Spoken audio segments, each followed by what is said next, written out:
안녕하세요. 에이스입니다. 이번 주에는 우리나라 증시 역사의 한 페이지를 장식할 만큼 정말 큰 이슈가 있었죠. LG 에너지 솔루션이라는 초대형 종목의 상장이었는데요. 비록 따상에는 실패했지만 상장하자마자 SK 하이닉스를 제치고 시총 2위를 차지했습니다. 아주 많은 분들이 청약을 하셨고 또 시장의 관심을 한 몸에 받았죠. 금요일 최저가에 발매도 했다라고 하더라도 한 주당 50%약 15만 원 이상의 차익을 남길 수 있었습니다. 어려운 시장에 굉장히 큰 수익이죠. 대부분 기분이 많이 좋으셨을 텐데 과연 이게 좋아만 할 일인지 오늘은 이 이야기를 좀 해볼게요. 본격적으로 시작하기 전에 이 표 하나 보고 시작할게요. 정확한 출처는 저도 잘 모르겠는데 저는 이제 오픈 카톡방에서 본 거거든요. 표를 보시면 우리나라가 유난히 하락률이 심하긴 합니다.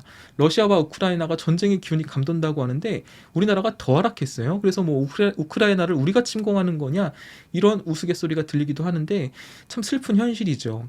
전 세계적으로 증시가 지금 다 안 좋은 건 맞습니다. 미국도 하락폭이 굉장히 컸어요.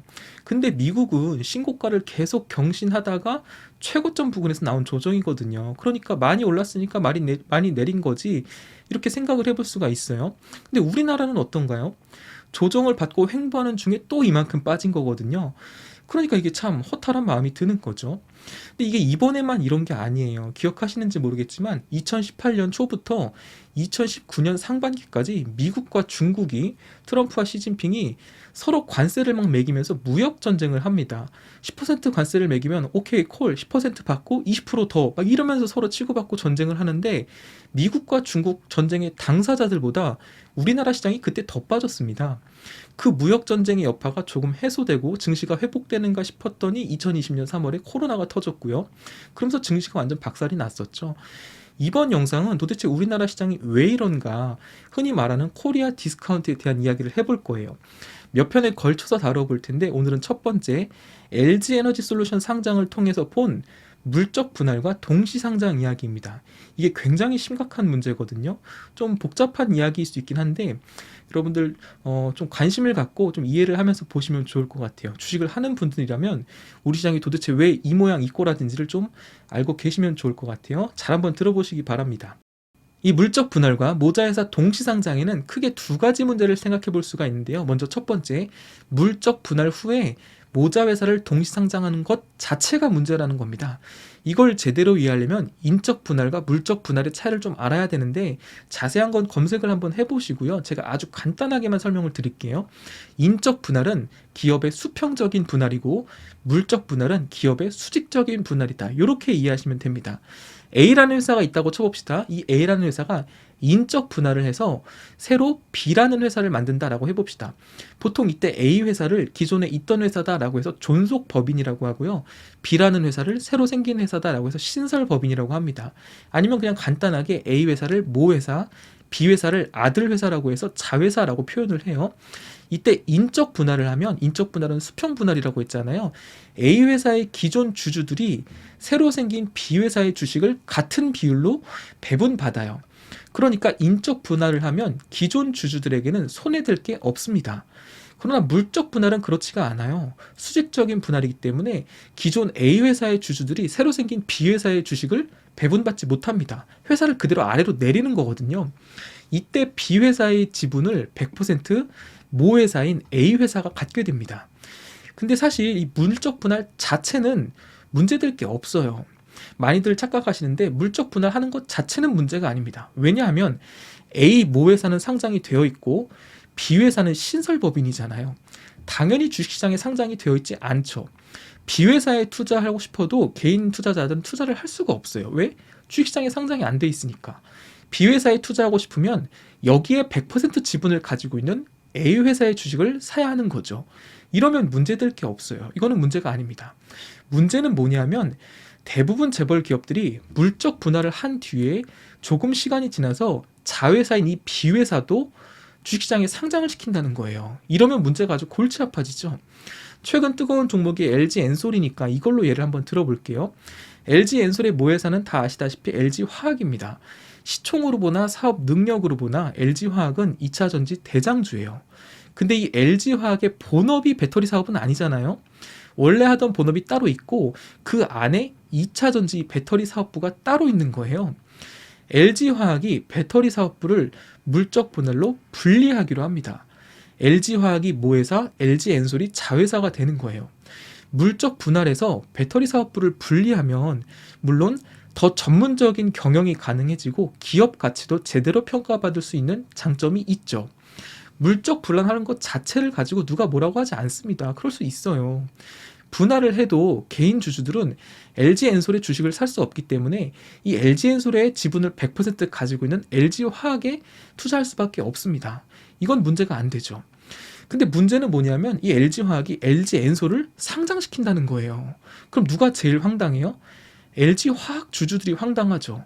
솔직히 개인 투자자들 중에 LG화학을 매수할 때 화학사업부 보고 매수하신 분이 얼마나 되겠어요? LG화학을 매수하는데 나는 LG화학의 화학이 너무 마음에 들어 이러면서 매수하신 분들 한 100명 중에 5명 될까요? 제 생각에 5명도 안 될 것 같은데요. 다 배터리 사업부 보고 매수를 하는 거잖아요. 나는 LG화학을 2차전지 배터리 사업부를 보고 산 건데 그 배터리 사업부를 따로 떼어서 상장을 시킨대요. 근데 그게 물적 분할이라서 나는 그 배터리 사업부 LG엔솔의 주식을 한 주도 못 받아요. LG엔솔 주식을 다시 사야 합니다. 여기서 주주들은 1차 멘붕이 오죠. 난 LG화학 왜 산 거지? 뒤통수 맞은 겁니다. 다시 사는 것뿐만 문제가 아니라 보통 이렇게 물적 분할 공시를 하면 재상장 이슈가 떠오를 때 주가가 출렁하고 하락하게 되거든요. 주가가 하락하니까 LG화학 주주들은 여기서 2차 멘붕이 옵니다. 이중으로 피해를 보는 거예요. 그래서 LG화학에서 물적 분할 공시가 나왔을 때 LG화학 주주들이 막 난리가 났었죠. 들고 일어났습니다. 그때 심지어 LG 제품 불매운동하겠다 막 이런 뉴스도 나왔었거든요. 화가 날 수밖에 없죠. 이게 바로 물적 분할 후 모자회사 동시상장이라는 건데 이게 얼마나 심각한 문제인지 제가 과거 사례들은 다 빼고 2021년 작년 사례만 한번 좀 봐볼게요. 시간 순으로 제가 정리를 해본 건데요. 이 표 한번 볼게요. 작년에 상장한 굵직한 회사들만 한번 볼게요. SK 바이오사이언스 있죠. 3월에 상장. SK 아이 테크놀로지 있습니다. 5월 달에 상장. 카카오뱅크 8월 달. HK 이노엔 8월 달 상장했죠. 지금 보시면 시총이 다 5조, 7조, 막 18조 이래요. 크래프톤 8월 10일 상장, 일진하이솔루스 9월 달에 상장. 이것도 시총이 1조가 넘죠. 현대중공업 9월 달에 상장. 시총이 5조입니다. 카카오페이 11월 달 상장, 디어유 11월 달 상장. 이것도 시총이 12조입니다. 2021년에 대형 IPO를 통해서 상장한 종목들 중에 굵직한 종목만 나열한 겁니다. 여러분들이 다 아실 만한 종목 한 번쯤 들어보신 종목들이죠. 그러면 이 중에서 모회사와 자회사가 동시에 상장되는 종목들은 어떤 걸까요? 위에서부터 한번 볼게요. SK 바이오사이언스, 모회사 어디죠? SK 케미칼이죠. SK 아이 테크놀로지, 모회사 어디예요? SK 이노베이션 다 상장돼 있습니다. 카카오뱅크의 모회사 카카오죠. 상장돼 있고요. HK 이노의 모회사 어디예요? 한국콜마죠. 상장돼 있습니다. 크래프톤, 이거는 신규 상장이죠. 그냥 새로운 게임 업체입니다. 일진하이솔루스 모회사 어디예요? 일진다이아죠. 상장돼 있고요. 현대중공업은 모회사 어디? 한국조선해양이잖아요. 카카오페이는 모회사 당연히 카카오고 디어유는 모회사가 어딘가요? SM이죠. 보면 전부 모회사들이 상장이 되어 있는데 자회사가 또 상장을 한 겁니다. 게임 회사인 크래프톤 빼고는 전부 물적 분할 후 모자회사 동시 상장이에요. 근데 물론 이 중에 HK 이노엔 정도는 빼줄 수 있습니다. 이거 왜냐하면 HK 이노엔 얘는 그 한국콜마가 모회사라고 했잖아요. 이 한국콜마가 CJ그룹의 자회사인 CJ 헬스케어라는 회사를 인수합니다. 인수한 다음에 사명을 HK 이노엔으로 바꾸고 상장을 한 거예요. 그러니까 한 사업부를 따로 떼어서 분리해서 상장한 건 아니죠. 그게 문제인 건데 얘네 같은 경우는 별도의 회사를 인수해서 상장한 거니까 이건 조금 다른 케이스, 욕먹을 케이스는 아니라고 봐야죠. 지금 한번 보세요. 자회사, 모회사가 다 물적 분할로 동시 상장을 합니다. 굵직한 기업들만요. 대표적으로 최근에 아주 많은 욕을 쳐드시고 계시는 회사가 어딘가요? 카카오죠. 카카오페이, 카카오뱅크가 작년에 3개월 간격을 두고 상장을 했습니다. 이게 뭐 시총이 작기라도 한가요? 시총도 겁나 크죠. 1년 전에는 카카오 게임즈가 상장을 했었고요. 올해는 어때요? 2022년에는 카카오가 뭐 한대요? 카카오 모빌리티, 카카오 엔터까지 상장을 한다고 합니다. 아주 놀고 자빠졌죠, 아주. 이거 다 원래 카카오가 하던 사업들을 따로 떼어서 상장을 하는 거거든요. 그럼 카카오 그룹주가 벌써 몇 개예요? 카카오 모회사 하나에 자회사가 5개입니다. 카카오라는 회사의 주식을 사는 사람들은 대부분 어떤 사람들인가요? 카카오라는 회사가 가진 막강한 플랫폼, 카카오톡을 기반으로 펼치는 다양한 사업들의 전망을 보고 사는 거잖아요. 근데 그 유망한 사업들을 다 따로 떼어서 상장을 해버립니다. 그럼 카카오 주들은 카카오를 왜 산 거예요? 카카오를 산 이유 자체, 근거 자체가 하나씩 둘씩 5개가 떨어져 나가는 거예요. 나중에 자회사들 다 상장하면 카카오는 그냥 껍데기만 남는 겁니다. 당연히 주가는 바닥을 치게 되겠죠. 그럼 이거 내가 왜 들고 있고 왜 사야 되는 거예요? 카카오 주주들은 다 뒤통수 맞은 겁니다. 카카오가 지금 하고 있는 짓을 한번 보세요. 얘네가 왜 욕먹는지.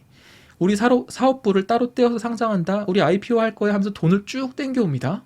그 다음에 대표들이 어떻게 하나요? 스톡 옵션을 행사해서 주식을 대량으로 처분해버려요. 현금을 두둑하게 챙기죠. 카카오페이 경영진들이 처분한 주식이 900억이랍니다. 카카오페이뿐 아니라 카카오뱅크도 그 짓을 했어요. 그리고 문제가 되고 사회적인 지탄도 받고 주주들에게 욕 처먹으면서 막 손가락질을 당하니까 아 그래? 그럼 나 대표 안 할게 하면서 쿨하게 사퇴합니다. 쿨하게 나가요. 왜? 이미 돈은 돈대로 다 땡겼거든요. 다른 사람들은 평생 구경하지 못할 수백억의 돈을 챙겼거든요. 미련 없어요.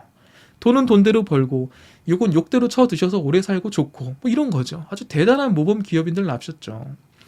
황당한 건 누구다? 기존 카카오 주주들이다. 소액 주주들이다 라는 거예요. 그 사람들이 IPO 할 때, 기업 IR 할 때 우리는 이런 혁신적인 기업입니다. 이런 사업을 해서 앞으로 이렇게 혁신적인 기업으로 일궈 나갈 겁니다. 라고 해놓고 지들은 고점에서 주식을 900원어치 팔고 튀었다. 그럼 주주들 입장에서 얼마나 황당한가요? 우린 뭘 믿고 투자해야 되는 건가요? 경영진이 그러고 있으니. 오너 입장에서는 IPO를 통해서 그냥 돈이 굴러 들어오잖아요. 이번에 LG 엔솔 상장 때 얼마가 들어왔다고요? 12.7조가 들어왔다라고 합니다. 그러면 그 돈으로 자기 돈 하나 안 들이고 공장도 짓고 뭐 신규 사업 진행도 하고 이러는 거예요. 룰루랄라 하면서 자기들끼리 돈잔치 하는 겁니다. 그리고 개인들한테는 청약해라, 한 주 줄게, 2주 줄게 하면서 30만 원 벌었네, 50만 원 벌었네, 소고기 사 먹어 이럽니다. 그럼 우리가 그거 받고 좋아해야 할까요? 와 30만 원 생겼다, 소고기 사 먹어야지, 아이고 이거라도 주셔서 감사합니다 이래야 돼요?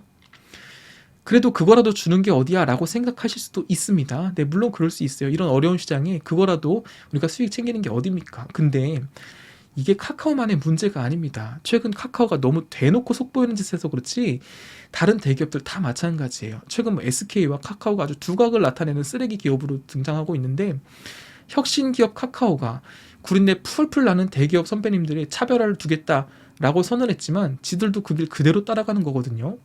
이렇게 하면 누가 돈 버는 구조다? 재벌 기업들, 그리고 증권사, 기관들, 그리고 외국인들이 돈 벌어 갑니다. 피해는 우리 같은 소액주주들이 보는 거고요. 근데 문제는 또 있죠. 이게 끝이 아니에요. 문제가 계속 나와요.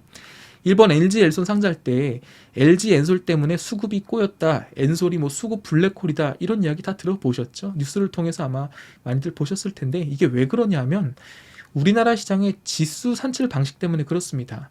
이 얘기까지 하면 너무 길어지는데 아주 간단히만 설명을 드릴게요. 우리나라 전체 시장은 각 기업들, 각 종목들의 시총에 비례해서 움직입니다. 우리나라 현재 코스피 전체 시총이, 코스피에 상장되어 있는 기업들 시총의 총합이 2100조가 조금 안 되거든요. 삼성전자와 삼성전자 우선주를 합치면 시총이 대략 500조 가까이 됩니다. 그러니까 코스피 시장에서 삼성전자와 삼성전자 우선주가 차지하는 비중이 거의 4분의 1 가까이 되는 거예요. 다른 종목이 아무리 올라도 삼성전자가 한 3~4% 빠져버리면 지수는 내려갑니다. 반대로 다른 종목들 아무리 내려도 삼성전자와 SK하이닉스 두 종목 위로 올라가죠. 그럼 지수는 버티거나 상승해요. 이게 우리나라 구조가 그래요. 근데 신규 종목이 새로 상장을 하면 주식시장이라는 전체 파이가 커지는 게 아니라 파이는 그대로 있어요. 그걸 다른 기존 종목들과 나눠 먹는 겁니다. 그럼 시총 큰 종목이 시장에 들어올 때마다 시장이 어떻게 되겠어요? 시총이랑 비례한다고 했죠. 새로 들어온 엔솔이 파이를 더 가져가요. 다른 기업들의 몫은 줄어들죠. 그러니까 기존 종목들은 주가가 내려가는 거예요. 주가가 좀 오르려고 할 때, 전체 우리나라 종합지수가 오르려고 할 때 이런 대형 종목들이 한 번씩 신규 상장하죠. 그럼 주가 발목 잡히고 다시 내려갑니다. 이게 우리나라 지금 현재 상황이에요. 한 가지만 더, LG화학은 2차전지, LG엔솔은 2차전지잖아요. 2차전지 ETF나 자산운용 펀드들이 있어요. 이런 거 많이 보셨죠? 뭐 타이거 ETF다, 코덱스다, 킨덱스다, 또는 뭐 아리랑이다, 이런 거 많이 보셨죠? 이게 다 자산운용사에서 운영하는 ETF 펀드거든요. 뭐 타이거 같은 경우는 미래에셋이고 또 아리랑은 한화인가 아마 그런 거예요. 이 펀드들이 2차전지의 한 종목을 사는 게 아니라 2차전지 섹터를 사는 거거든요. 2차전지 뭐 상위 10종목이라든지 아니면 섹터 내의 좋은 종목들을 골라서 바구니에 담는 겁니다. 이때 ETF 펀드들은 시총과 비례해서 사게 되어 있어요. 시총이 제일 큰 종목을 시총에 비례해서 많이 사고 시총이 작은 종목은 적게 사고 이렇게 운용을 하게 되어 있습니다. 시스템적으로요. 그러면 LG엔솔이 시총이 제일 크고 2차전지 대장주잖아요. 이게 상장을 하면 자산운용사들이 이 종목을 포트에 안 담을 수가 없습니다. 2차전지 ETF가 이걸 안 담을 수가 없어요. 근데 시총이 제일 크네? 그럼 어떻게 해야 돼요? 다른 2차전지 종목을 팔아서라도 LG엔솔을 바구니에 담아야 되는 거예요. 그러니까 다른 종목을 팔면서 사기 때문에 다른 종목이 어떻게 되겠어요? 주가가 내려가겠죠. 기관들이라고 LG엔솔을 사고 싶어서 사는 게 아닙니다. 펀드 운용, 자산 운용 그 시스템에 따라 사야 하니까 사는 거예요. 그래서 시장 전체를 혼란스럽게 할 수 있다는 겁니다. 수급이 꼬인다는 게 그런 거예요. 기업 자체에는 문제가 없어요. 근데 다른 더 좋은, 더 큰 기업을 사기 위해서 이 기업을 기관들이 던질 수밖에 없는 이 시스템. 그러니까 수급이 꼬일 수밖에 없는 거죠. 그럼 그 종목을, 기존 종목을 들고 있던 사람들은 어떻게, 얼마나 황당하겠어요. 내 종목엔 문제가 없는데 시스템적으로 내 종목을 기관들이 던지고 LG엔솔을 사야 돼. 이러면 또 그 주주들도 피해를 입는 거잖아요. 최근 시장이 너무 안 좋아서 거의 대부분의 종목들이 빠졌죠. 2차전지 섹터도 많이 하락했어요. 뭐 개별 악재도 있었고요. 물론 테슬라 개별 악재뿐만 아니라 이제 에코프로비엠의 악재도 있었고 한데 그게 아니더라도 제가 봤을 땐 2차전지 섹터는 LG엔솔 때문에 전체적으로 하락했을 확률이 매우 높아요. 2021년 IPO를 통해 주식시장에 새로 상장하는 신규 종목들의 총 규모가 어느 정도냐라고 봤더니 대략 20조 정도라고 합니다. 시총이 아니에요. 규모를 말하는 겁니다. 올해 2022년은 그럼 어떨까요? IPO를 통해서 주식시장에 새로 들어오는 그 종목들의 총 규모가 더 높아요. 25조 정도 본다라고 합니다. 그러면 아까처럼 올해 상장 예정인 종목들 중에 덩치 큰 애들만 한번 볼게요. 얘네가 과연 모자회사 동시 상장인지 한번 체크해 보자는 겁니다. LG엔솔 1월 달에 이제 상장을 했죠. 이거는 LG화학이 모회사입니다. 다 알고 계시죠? 그 다음 상장을 앞두고 있는 게 현대엔지니어링입니다. 이거 모회사 어디예요? 현대건설이죠. 이것도 물적 분할입니다. 물론 얘네 상장 철회를 했다라는 뉴스가 금요일날 나왔어요. 다음 CJ 올리브영, 이거 모회사 어디죠? CJ입니다. 근데 사실 얘네는 물적 분할이 아니라 인적 분할이에요. 그러니까 얘네는 조금 빼줄 수 있습니다. 그 다음 어디가 상장해요? SSG.com 상장한다고 하죠.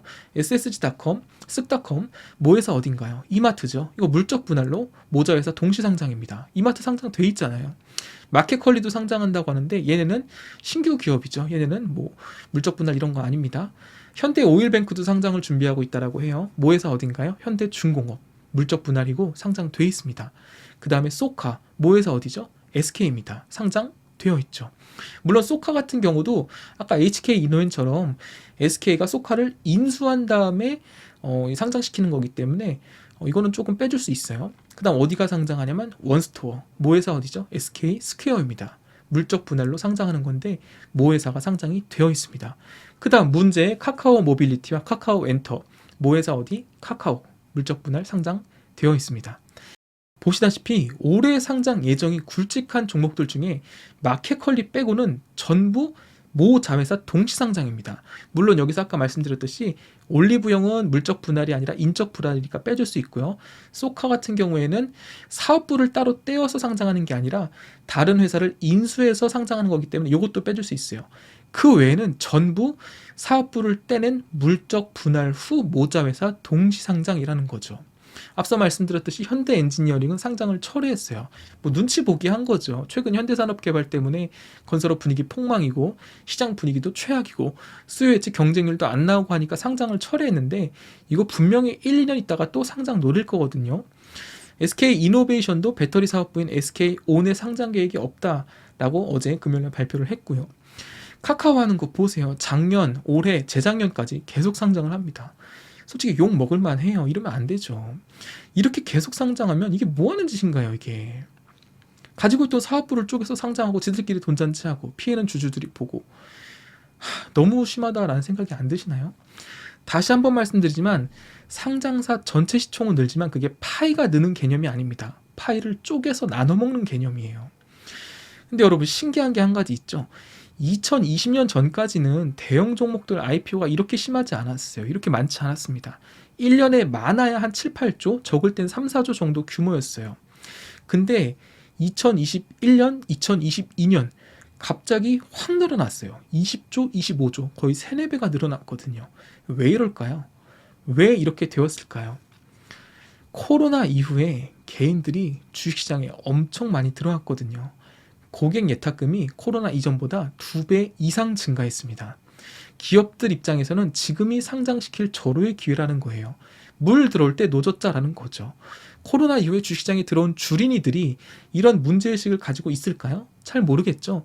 그냥 뉴스에서 공모 청약하면 앉은 자리에서 10만원, 20만원 번다더라 이러니까 너도 나도 청약을 하긴 하는데, 그런 개인들의 많은 자금과 시장 분위기가 이런 대형 IPO 종목들의 상장을 불러왔다라고 해도 틀린 말은 아닐 것입니다. 기업 입장에서는 이때 돈 바짝 땡기자는 거예요. 여러분, 우리도 공모주 할 수 있습니다. 엔솔 청약해서 한두 주 받으신 분들 기분 좋으시죠? 근데 여러분들이 보유하신 다른 종목들은 어떤가요?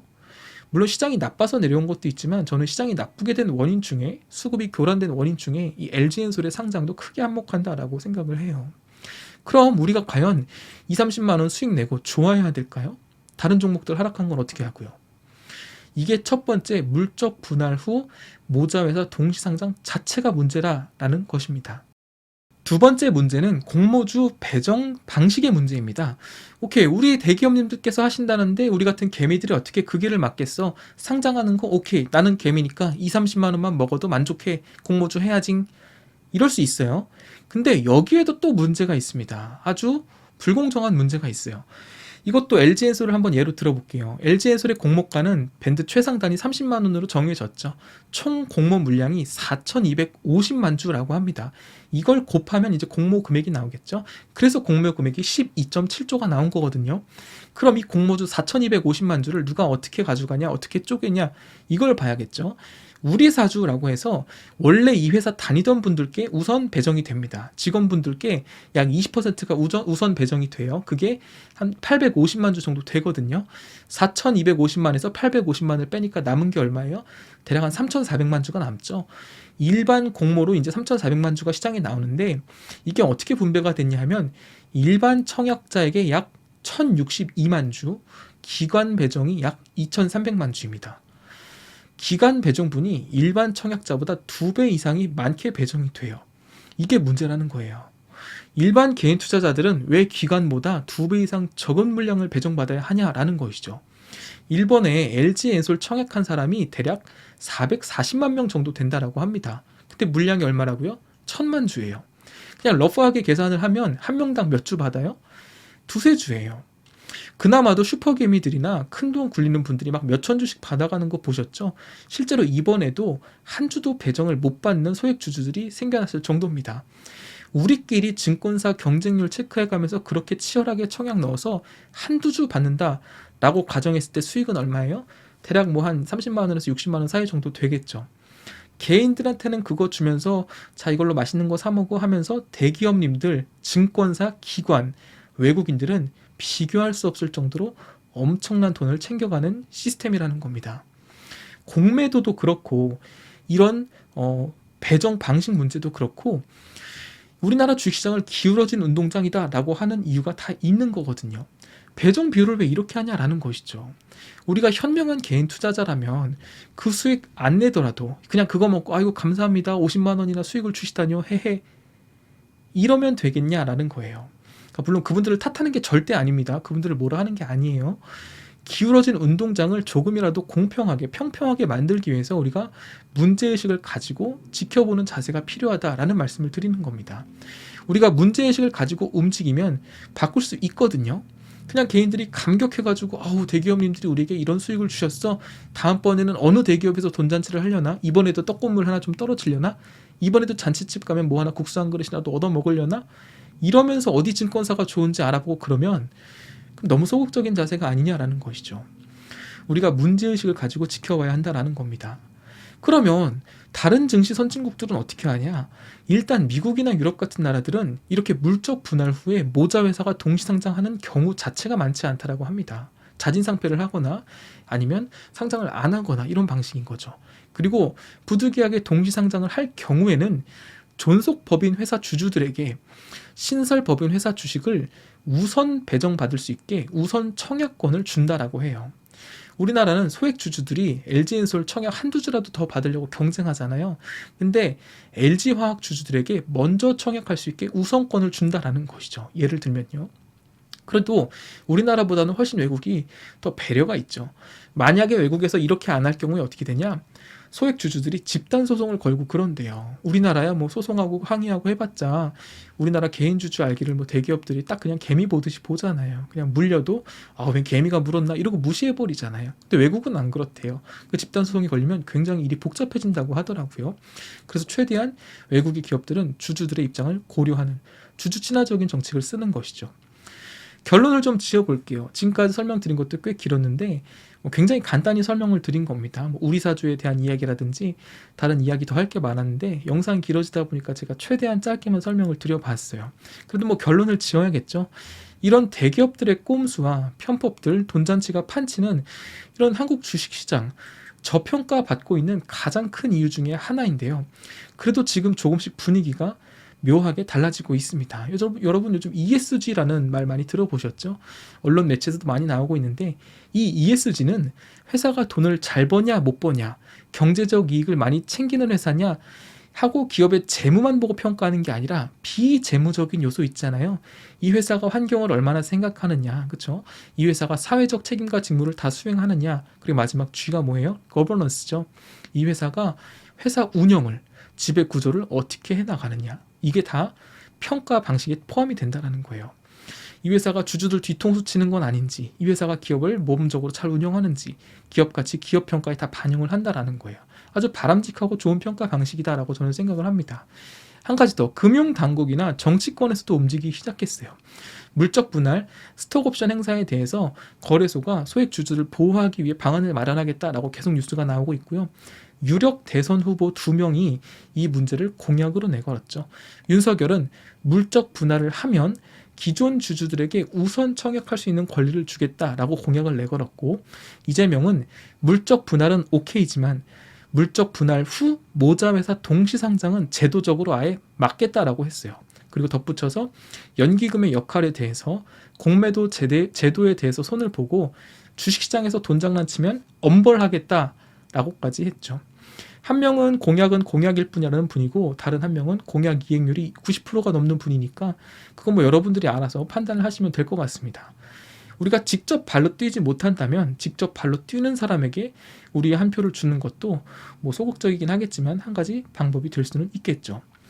오늘은 우리나라 시장이 유난히 저평가받는 이유 중에 하나인 기업들의 물적 분할 후 모자회사 동시상장에 대해서 알아봤습니다. 우리는 힘없는 개미 투자자지만 문제의식을 갖고 힘을 모으면 점점 제도적으로 개선을 해 나갈 수 있거든요. 역대급으로 힘든 1월 시장이지만 다들 힘내시고 연휴도 잘 보내시고 성투하시기를 응원합니다. 긴 영상 시청해 주셔서 감사합니다.